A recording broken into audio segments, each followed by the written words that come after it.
Halo teman-teman, ketemu lagi. Kali ini aku mau membahas tentang bata merah dan hebel atau bata ringan ya. Karena beberapa teman-teman masih bingung pengen menggunakan yang mana.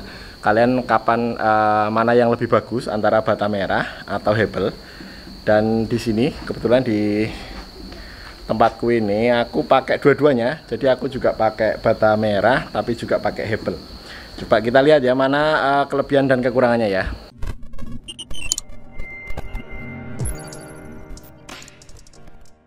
Oke, ini adalah hebel teman-teman. Jadi aku untuk bangunan itu biasanya untuk lantai-lantai atas seperti itu aku pakainya hebel. Kenapa hebel? Karena ini kalau dihitung secara rinci kita sebenarnya lebih hemat menggunakan hebel dibandingkan bata merah ya. Karena hebel itu ini harganya kemarin aku beli mereknya apa lupa, Breskon kalau nggak salah, itu 650 per meter kubik.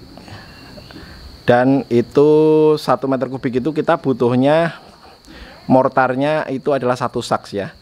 Jadi 1 saknya itu saya kemarin aku pakai merek apa lupa, yang 100 ribuan yang udah lumayan bagus, tapi bukan yang top, yang branded ya.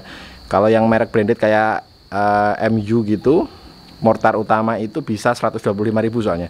Jadi aku pakai merek yang enggak branded tapi kualitasnya yang bagus, 100 ribuan. Jadi 1 meter kubik itu bisa 750.000 ya harganya ya. Itu bisa jadi berapa meter ya, kita hitung aja, isinya adalah 88 buah untuk 1 kubiknya.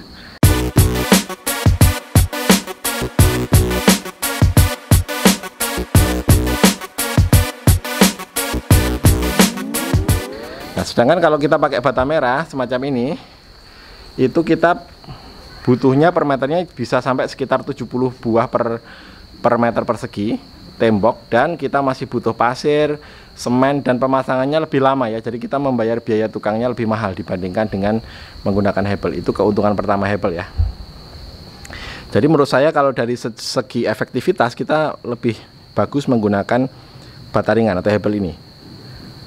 Tapi ada tapinya juga ya. Tapi untuk menurut saya, ini pendapat pribadi, menurut saya hebel ini tidak tahan terhadap benturan atau ya lebih, meskipun udah sangat kuat kayak gitu tuh kuat banget, kalau kamu tabrak pun juga dia nggak akan ambruk. Tapi dibandingkan dengan bata merah yang kayak gitu, itu kekuatan terhadap benturannya jauh, masih menurut saya itu masih sangat kuat bata merah itu. Kenapa?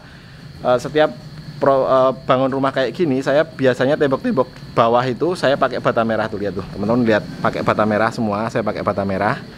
Ini pakai bata merah yang bawah, terutama pagar luar ya. Pagar luar saya pakai bata merah, jadi lebih tahan benturan. Jadi kalau misalkan di depan ada mobil yang mungkin nyasar atau motor yang agak bentur-bentur gitu, ini menurut saya lebih kuat. Sedangkan untuk dinding yang atas atau sampai tadi yang atas tadi, itu saya pakainya hebel. Nah hebel ini sebenarnya juga punya banyak kelebihan lain, seperti ini tahan bakar. Jadi kalau teman-teman bakar ini nggak bisa, ini anti api ya. Terus dia juga lebih ringan dan ya tidak rembes juga airnya. Nanti kalau misalkan kayak gitu, kalau saya lebih suka di plaster, tapi kalau langsung di aci itu biasanya masih ada rembesan nanti kalau pas dicat finishing, kalau kurang bagus ngecatnya. Tapi kalau kita plaster tipis gitu, biasanya tetap saya plaster nanti pakai plasteran kayak bata biasa itu, jadi lebih kuat hasilnya, dan kalau dicat juga lebih oke finishingnya. Tapi beberapa orang ada yang langsung di aci ya.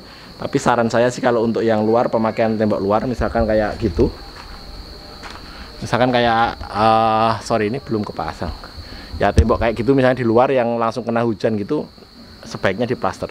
Jadi waktu kita cat pakai aquaproof atau cat luar outdoor juga, dia hasilnya bisa maksimal. Nah ini contoh penggabungan ya. Aku juga pasang bata ini double gabungan, kalau teman-teman lihat di situ. Tuh kalau teman-teman lihat, yang bawah saya pakainya, bawahnya pakai bata merah, yang atasnya pakai hebel. Nah ini bagus juga, nggak apa-apa, digabungin gitu juga nggak masalah. Nanti tinggal finishingnya kita plasternya ratain gitu. Jadi pakainya ya sesuai kebutuhan aja, karena untuk di bawah butuh kuat, saya pakai bata merah. Di atas saya butuh lebih efektif, lebih hemat, lebih ringan. saya pakai Hebel. Oke teman-teman, jadi itu tadi sedikit sharing mengenai bata merah sama bata ringan. Buat kalian yang punya pengalaman berbeda atau punya pendapat yang berbeda, silakan aja tulis di kolom komentar, karena mungkin pendapat kita beda dan mungkin juga aku nggak tahu, ada informasi yang aku belum tahu maksudnya. Kalian boleh tambahkan di kolom komentar. Sampai ketemu di next video. Dadah.